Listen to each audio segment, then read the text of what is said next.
Good, तुम module 1 survive कर गए। तुमने माइंडसेट सीखा, तुमने एक्सक्यूजेस मारे और तुमने ऑडियो के बारे में सीखा।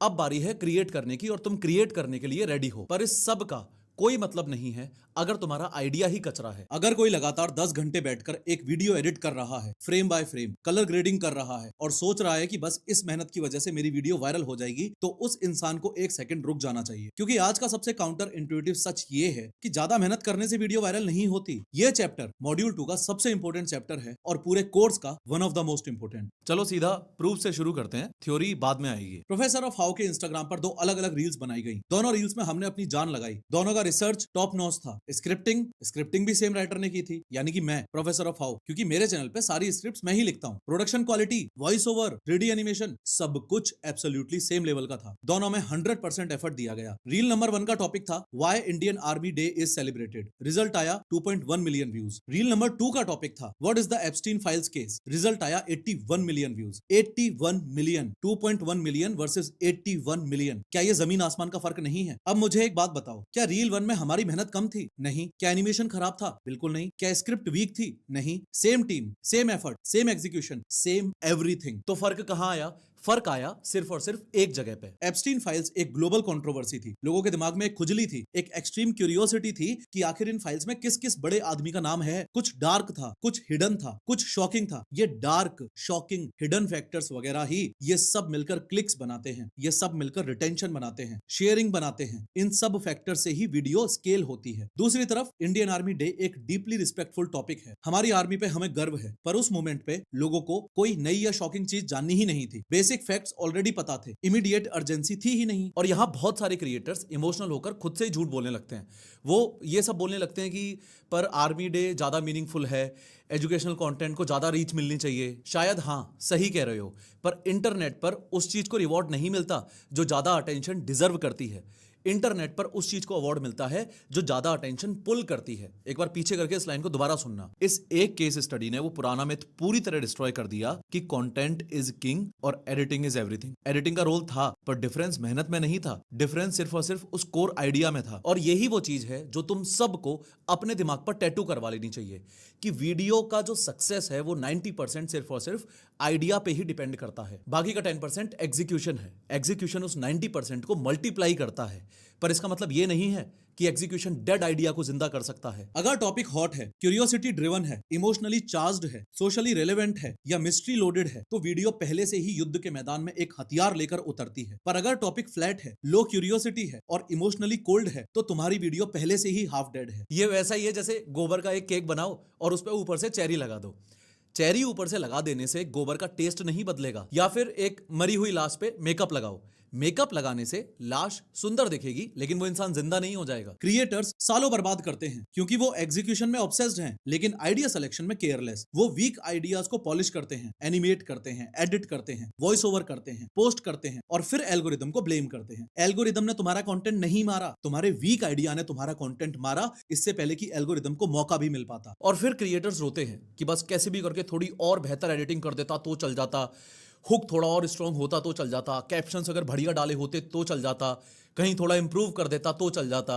लेकिन ये सब झूठ बोलना अपने आप से बंद करो। तुम बिना फाउंडेशन के घर की डेकोरेशन करने की कोशिश कर रहे हो। कंटेंट क्रिएशन की पहली स्किल एडिटिंग नहीं है।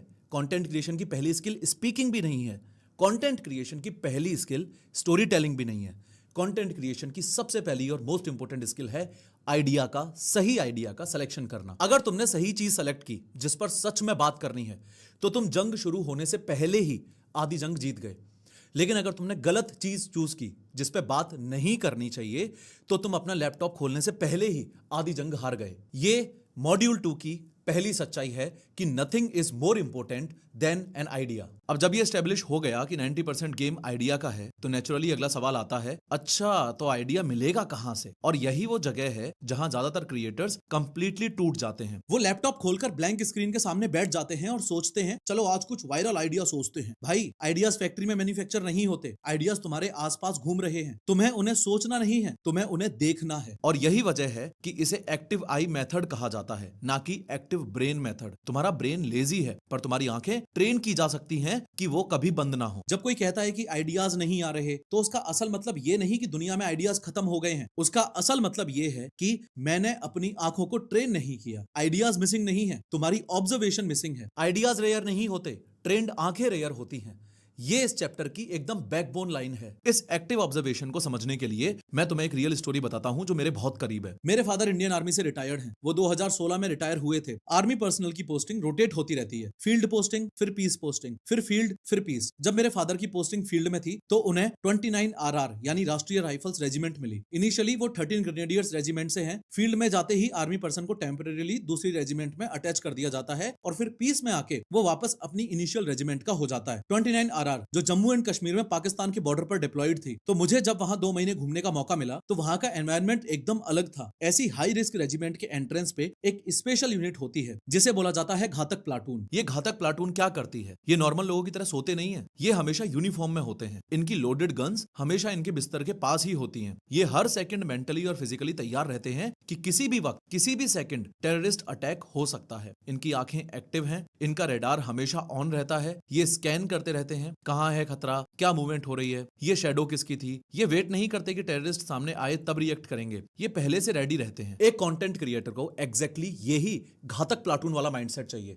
फर्क सिर्फ इतना सा है कि तुम्हें टेररिस्ट नहीं ढूंढने, तुम्हें आइडियाज ढूंढने हैं। तुम्हारी एक्टिव आई हमेशा ओपन रहनी चाहिए। तुम रोड पे चल रहे हो, दोस्तों से बात कर रहे हो, न्यूज स्क्रॉल कर रहे हो या रेस्टोरेंट में खाना खा रहे हो, तुम्हारा दिमाग हमेशा बैकग्राउंड में प्रोसेस करता रहना चाहिए कि क्या इसमें कोई कंटेंट छुपा है। ज्यादातर क्रिएटर्स दुनिया में सिविलियंस की तरह चलते हैं, आंखें बंद, ब्रेन ऑटो पायलट पे। पर टॉप 1% क्रिएटर्स घातक सोल्जर्स की तरह चलते हैं, हमेशा वॉचिंग, हमेशा स्कैनिंग। आइडिया ढूंढना कोई इवेंट नहीं है जो तब किया जाए जब कंटेंट कैलेंडर खाली हो। ये एक 24/7 ऑन रहने वाला रेडार है। ये एक मोड ऑफ एग्जिस्टेंस है। फर्क समझो, एक पैसिव इंसान स्क्रॉल करता है, हंसता है, भूल जाता है। पर एक creator with active I scroll करता है, नोटिस करता है, सेव करता है, इंटरप्रेट करता है, एंगल ढूंढता है और पोस्ट करता है। सेम दुनिया, सेम फोन, सेम स्क्रीन, पर देखने का तरीका जमीन आसमान अलग है। अब समझो ये नॉर्मल जिंदगी में दिखता कैसा है, क्योंकि घातक प्लाटून सुनने में तो इंटेंस लगता है, पर एक नॉर्मल ट्यूसडे को ये ऐसे काम करता है। तुमने देखा होगा हमारे शहरों में एक बहुत ही घटिया और एनोइंग ट्रेंड चल रहा है। हर चौराहे पे, हर दीवार पे इन नेताओं के बड़े बड़े फ्लैक्स और बैनर लगे होते हैं। इस नेता को जन्मदिन की हार्दिक शुभकामनाएं, उस नेता को जन्मदिन की हार्दिक शुभकामनाएं, युवा नेता को जन्मदिन की हार्दिक शुभकामनाएं। पूरा बैनर इनके चेहरों से भरा होता है। पब्लिक प्रॉपर्टी गंदी कर रखी होती है। मैंने इस टॉपिक पे एक रील बनाई जो सुपर हिट गई, जिसपे मिलियंस में व्यूज आए, जिसमें मैंने इस ट्रेंड को बुरी तरह रोस्ट किया और इसके पीछे की साइकोलॉजी एक्सप्लेन की। ये रील बहुत सॉलिड चली। अब सवाल ये है कि ये आइडिया